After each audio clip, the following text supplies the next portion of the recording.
السلام علیکم۔ کراچی میں دل دہلا دینے والا افسوسناک ٹریفک حادثہ، کار اور رکشے کے درمیان خوفناک تصادم، 8 سالہ بچی جاں بحق جبکہ اس کی ماں زخمی ہو گئی، علاقے میں لوگوں کا ہجوم جمع ہو گیا۔ کیا آپ حالات حاضرہ سے آگاہی حاصل کرنا چاہتے ہیں؟ خبر کے پیچھے چھپے اصل حقائق جاننا چاہتے ہیں تو ابھی سبسکرائب کیجئے دل مل پاکستان کو اور ساتھ ہی گھنٹی کے نشان پر کلک کر دیں۔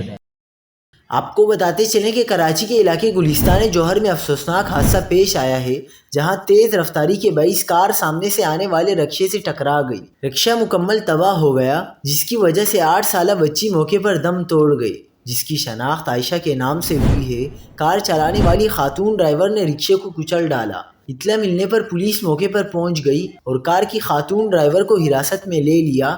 حادثے میں رکشے کا ڈرائیور اور جاں بحق بچی کی ماں بھی زخمی ہوئی ہے۔ پولیس نے مزید قانونی کارروائی شروع کر دی ہے۔ واقعے پر علاقے میں فضا سوگوار اور ہر آنکھ اشکبار ہو گئی۔